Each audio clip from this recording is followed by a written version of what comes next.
देखा है आपने? आपने बच्चे का माइंड सेट कर दिया नौकरी करना। क्यों नौकरी करना? नौकर ही क्यों बनना है ये तो बताओ, मालिक क्यों नहीं बनना? आपने ये क्यों बच्चों को कहा कि तुम्हें नौकरी करना है? आपने ये क्यों नहीं पढ़ाया बच्चों को कि बेटा तुम्हें नौकरी नहीं करना, बल्कि तुम्हें इतना योग्य बनना है कि नौकरियां तुम्हें प्रकट करनी है, औरों को नौकरियों पर रखना है, औरों को नौकरियां देना है, तुम्हें अपने आप को बड़ा करना है। आपने माइंड छोटा कर दिया। आपके घर में पंखा लगा है, पंखे की रफ्तार है 5 पे स्पीड पे घूमता, बड़ा फास्ट 5 नंबर पे, पर आपने सेट कर रखा है 2 नंबर पे। अब 2 पे वो यूं यूं चलता है, चल उसकी क्षमता है यूं यूं चलने की, पर आपने सेट कहां कर रखा? ऐसे ऐसे चल। आपके बच्चे में भी क्षमता बहुत स्पीड भागने की थी या है, पर आपने सेट 2 नंबर पे कर रखा, तुझे नौकरी करना है बस। वो एक बहुत बड़ा उद्योगपति बन सकता था, वो बहुत बड़ा बिजनेसमैन बन सकता था, वो 50 फैक्ट्रियों का मालिक बन सकता था, वो भारत का कुछ काम कर सकता था, भारत के लिए कुछ कर सकता था, पर आपने सेट किया है नौकरी करना है बस। आपने उसकी गति रोक दी,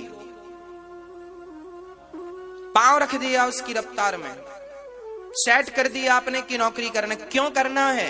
आज के बाद मत कहा करो बच्चों से कि तुम्हें नौकरी करना है, और नौकरी करने के लिए इतना ज्यादा जो प्रेशर देते हो, तुम्हें 99 नंबर लेके आना, परसेंट इतने बनाने ही हैं। क्यों पागलों की तरह जीते हो? हर साल हमारे भारत के हजारों बच्चे माँ बाप के टॉर्चर के कारण आत्महत्या कर लेते हैं। हजारों बच्चे मर जाते हैं हर साल,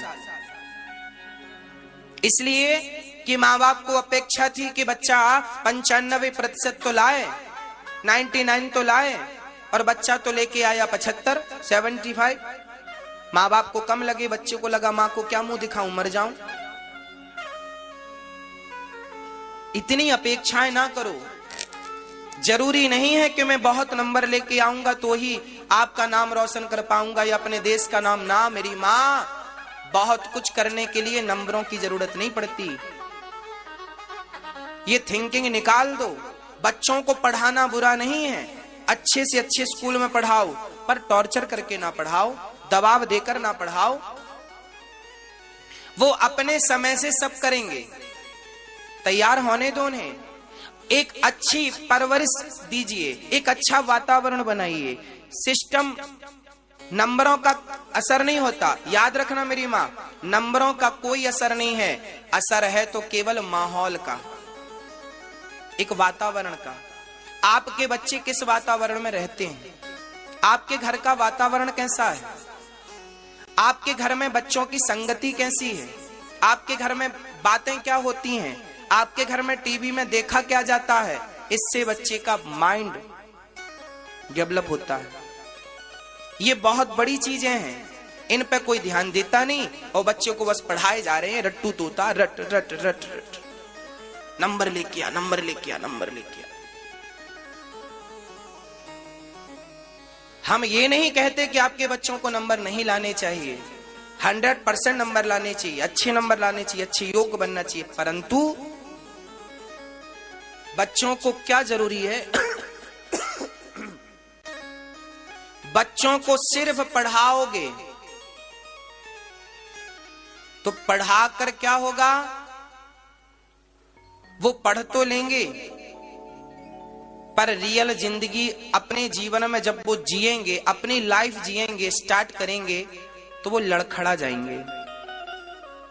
याद रखना मेरी माँ, पढ़ने का विषय अलग है और प्रैक्टिकली लाइफ अलग होती है। हाँ या ना? बोलो हाँ या ना। हमने पढ़ाई तो बहुत की है, पर प्रैक्टिकली क्या है? आजकल बच्चों को प्रैक्टिकली नहीं होता कुछ। आज बच्चों को आप बाजार नहीं भेजते, सब्जी का भाव पता नहीं, सब आप ही कर लेते हैं। क्या ये शिक्षा नहीं है? लोगों से बात कैसी करनी है? याद रखना, आपके बच्चे जितना घूमेंगे, जितना लोगों से मिलेंगे, जितना लोगों से बात करेंगे, उतने ही वो विकसित होंगे। इसलिए हमारे पुराने जमाने में बच्चे खेला करते थे। आजकल बच्चे कमरे में बंद हो गए हैं, टीवी पर खेलना है, मोबाइल पर खेलना है, गेम खेलना है, बाहर का जो खेल था सब बंद हो गया। उनका माइंड सेट हो गया। हमें माँ ने कहा है नौकरी करनी है, अच्छा पढ़ के ले आओ, IAS IPS और बढ़िया बन जाओ। बस क्या करोगे IAS IPS बन के? ठीक है बन जाओ, भगवान करे बन जाओ, पर 2-4 IAS IPS अपने अधीन रखने के लिए और पावरफुल बनो। आपके लिए ये लोग काम करें, आपकी सोच इतनी बड़ी हो कि आप अपने परिवार के लिए सोचें ही ना, आप अपने लिए सोचें ही ना, आप पढ़ाई केवल इसलिए करें कि आपकी शिक्षा आपके देश के काम आए। ऐसा कुछ करके गुजरना है, हमें आगे बढ़ना है। इतने ऊंची सोच लेकर के आपको चलना है, तब कहीं जाकर के काम बनेगा। और ये सब तब संभव है जब आप अपने धर्म को लेकर चलेंगे। आज हमारे बच्चों को अपने धर्म का कोई नॉलेज नहीं है। गीता पढ़ते नहीं है, गीता का नॉलेज नहीं है। वेद पढ़ते नहीं है, वेदों का नॉलेज नहीं है। अरे भाई, आप अपने बच्चों को गीता पढ़ाइए, वेद पढ़ाइए। गीता पढ़ेंगे, वेद पढ़ेंगे तो बच्चे आगे बढ़ना सीखेंगे। देखिए गीता में कितनी बढ़िया बात लिखी है। सबसे पहले बच्चों को ये करना चाहिए कि आपको पाना क्या है, कहां जाना है। आप पहले अपने आप पर रिसर्च कीजिए, आप क्या कर सकते हैं, आपकी क्षमता क्या है। ईश्वर ने हर व्यक्ति को एक एक गुण से नवाजा है। ईश्वर ने हर व्यक्ति को, हर स्त्री और हर पुरुष को एक न एक टैलेंट देके भेजा है। विडंबना यह है कि आपने अपना टैलेंट पहचाना ही नहीं। आप में जो काबिलियत थी, आप उस क्षेत्र में बढ़े ही नहीं, दूसरे क्षेत्र में बढ़ गए जहां आपकी काबिलियत थी ही नहीं। इसलिए आप पहले अपने आप में रिसर्च कीजिए, आप क्या कर सकते हैं। और आपने जब देख लिया कि मैं ये कर सकता हूं, बस बिना रुके, बिना हारे, बिना ये सोचे कि मैं कर पाऊंगा कि नहीं, जब आप चल पड़ो तो आप ये ना सोचना कि कर पाऊंगा कि नहीं, बस कर पाऊंगा, बस 100% मैं करूंगा। मुझे जज बनना है तो बनना है, मुझे बनना है सो बनना है, मुझे साइंटिस्ट बनना है मतलब बनना है। साइंटिस्ट केवल ये नहीं कि कतार में खड़ा हो जाऊं, मैं कुछ खुद से रिसर्च करूंगा, अपना प्रोजेक्ट रखूंगा, अपनी चीज डेवलप करूंगा। ऐसा साइंटिस्ट बनना है, ये नहीं कि कतार में खड़े होने वाला बन जाऊं कि लाइन में खड़ा हूं सबके साथ। भीड़ में, झुंड में तो हमेशा गीदड़ खड़े होते हैं, शेर तो अकेला ही चलता है शान से, मस्ती से। आप झुंडों में खड़े होने वाले मत बनिएगा।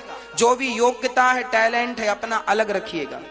झुंड में ना खड़े हो जाइए 4 लोगों के बीच में। 4 लोगों के बीच में खड़े हुए व्यक्ति की कोई वैल्यू नहीं होती, अलग खड़े हुए व्यक्ति की वैल्यू होती है। इसलिए आपके बच्चे अलग रहें, उसके लिए यहाँ दिमाग जोर लगाना पड़ेगा, योग करना पड़ेगा, शीर्षासन करना पड़ेगा। बच्चों को शीर्षासन कराओ, बच्चों को खाने पीने में पिज्जा बर्गर मत खिलाओ, नहीं ये बर्गर की तरह हो जाएंगे बर्बाद। बच्चों को अंकुरित अनाज चाहिए, संतुलित चाहिए। अंकुरित दाल, चने, बादाम, काजू, इनको फुला करके, चने को अंकुरित करके, गेहूं को अंकुरित करके, दाल को अंकुरित रात भर में करो, सवेरे बच्चों को नाश्ते में खिलाओ। अंकुरित अनाज खिलाओ, 2 गिलास दूध पिलाओ, जूस पिलाओ, बच्चों को शीर्षासन कराओ, खिलाओ पिलाओ बढ़िया अंकुरित और बढ़िया ताजगी भरी रहे। और बच्चे कुछ ना कुछ पढ़ते रहें, कुछ ना कुछ अच्छा सोचते रहें। और ये अच्छी सोच कहां से आती है, इसलिए बच्चों के पॉकेट में 10 रुपए की गीता लेके डाल दिया करो। कहा करो जब समय मिले तो पढ़ लिया करो, रामचरितमानस पढ़ा करो। एक अच्छी सोच डेवलप होगी आपकी, अच्छा कर पाएंगे आप, अच्छा अपने लिए कर पाएंगे, अपने वतन के लिए कर पाएंगे। नौकरी करना है ये थिंकिंग डिलीट कर दीजिए। आपको नौकरी नहीं करना, आपको नौकरियां प्रकट करनी है। हमारे भारत में आने वाले समय में बेरोजगारी खत्म होगी, उसके लिए आज से आज के बच्चों को काम करना पड़ेगा। नौकरियां दोगे तब तो बेरोजगारी खत्म होगी। सरकार बेरोजगारी खत्म करेगी क्या? सरकार के बस का होता तो 70 साल से कर लिए होती।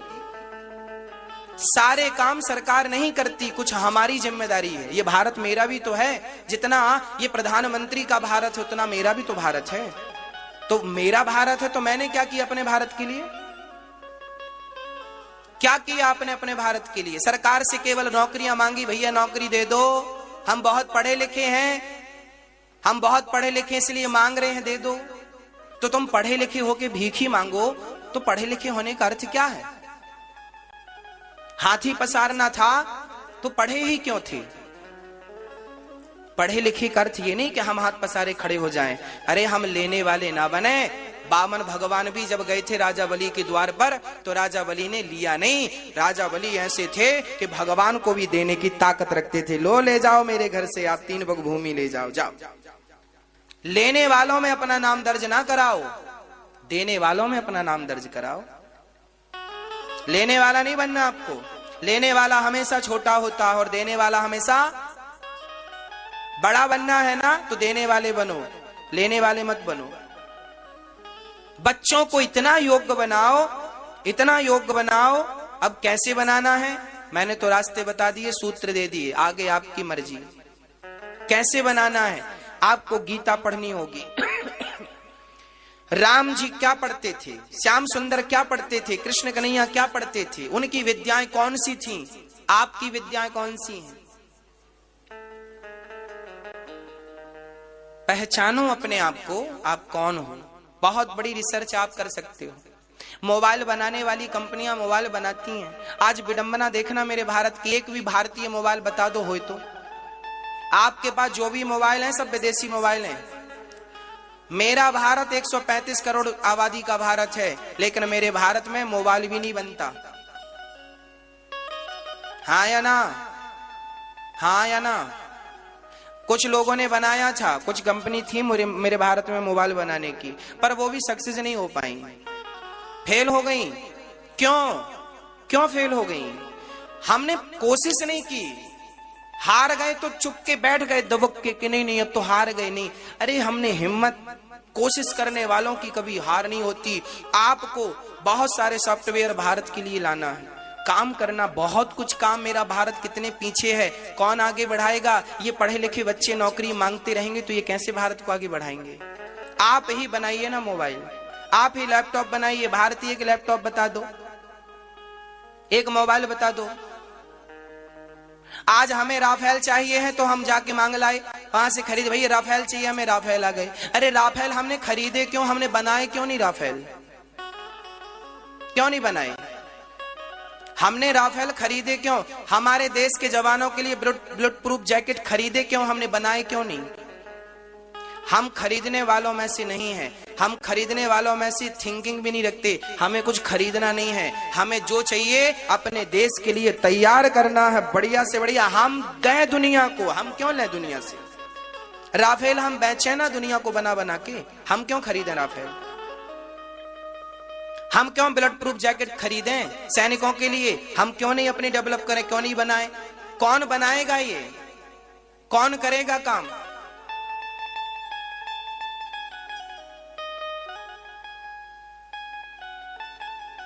कितने पीछे भारत है, आपको पता है?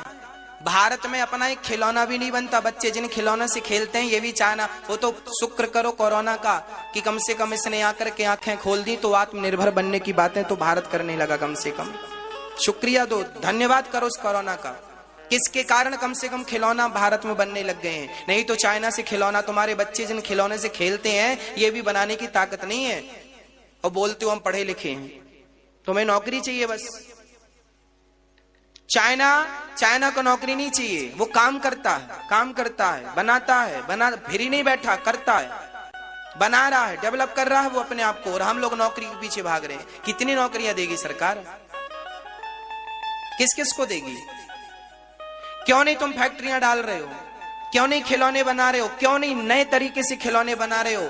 चाइना हर प्रकार से खिलौने बनाता है, आकर्षित करता है ग्राहकों को, उसकी बाजार भरी पड़ी है नए नए उपकरणों से, पर हम कुछ नहीं बना रहे। हमारे भारत की टॉर्च आती थी, किसान टॉर्च, वो भी लापता होगी, सब चाइनीज टॉर्च चल रही है। क्या बना भारत में? कौन बनाएगा? आप बनाएंगे, आप करेंगे ये काम। ये काम तब होगा, देखिए पहले माइंड को सेट करना पड़ता है। पहले लक्ष्य बनाना पड़ता है, लक्ष्य बनाने के बाद बिल्कुल सेट करना पड़ता है। लक्ष्य बन गया, सेट हो गया, अब फंड चाहिए, पैसे चाहिए, उसकी व्यवस्था करो। उसके लिए जो कर सकते हो अच्छे से अच्छा काम, लोन ले सकते हो या जो कर सकते हो, आपकी क्षमता क्या है। और जरूरी नहीं है, आज हमारे भारत की समस्या ये, महाराज जी पैसा नहीं है तो व्यापार कैसे करें, पैसा नहीं है तो फैक्ट्री कैसे चलाएं।